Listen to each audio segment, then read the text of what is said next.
I have always had a love of historical, things or personalities or situations.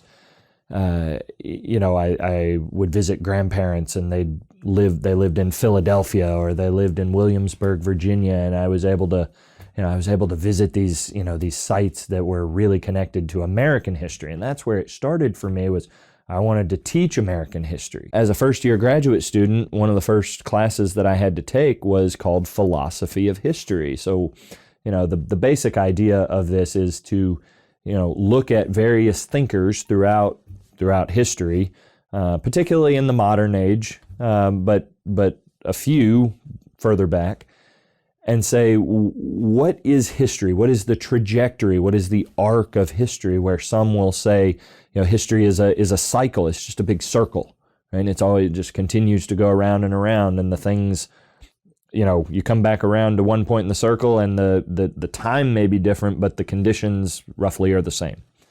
Others will say it's more like a spiral, like a drill, right? Either upward or downward, right? Or just flat, And then, somebody like Karl Marx, for example, says, the arc of history, the trajectory of history is into this classless society. And St. Augustine, who was one of the thinkers that who was put in front of us, said, well, there's an arc of history into this thing that is called the telos, the end. Telos is Greek for end. And the end of history is heaven, is eternal blessedness with God. And it was there that, I had to wrestle with, well, what do I believe about heaven? What do I believe about this life? And I just remember thinking all along the way, well, I don't believe these other things, lock, stock, and barrel, certainly, and most of them I don't believe at all, or at least a few of them I don't believe at all. And then I remember thinking to myself, St. Augustine is universally considered one of the smartest men who ever lived.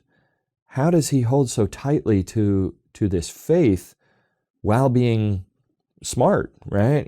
For me, when I had grown up, Christianity wasn't an intellectual thing. So being put just in front of that with St. Augustine's, courage, for example, to be a person of faith was really impactful for me, and to say, no, there is an end of history, and it's going to culminate in a period of, eternal blessedness, not just happiness in this life, but eternal blessedness, which is what I wrestled with to finally realize I did still believe that. So looking at that, not just in a sense of what does it mean for the human race and society, but to look at it, what does it mean for me?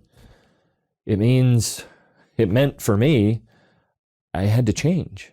I had to decide what I believed. And that was the first change that had to happen in me, was I had to decide. I couldn't any longer go through life just getting through and saying, oh, my beliefs don't matter. I had to change. I had to decide something. And I wrestled still, I continued to wrestle. And finally, I remember where I was driving that old Chevy pickup without a radio that said, this is what I have to do. And it was a voice from outside of me. Oh man, I have to respond to that voice. And, that change, while it did take some time and it took a lot of grace, was that was kind of the precipice point of realizing, like the prodigal son comes to his senses. I guess in some sense came to my senses and realized I have to change and go back to my father.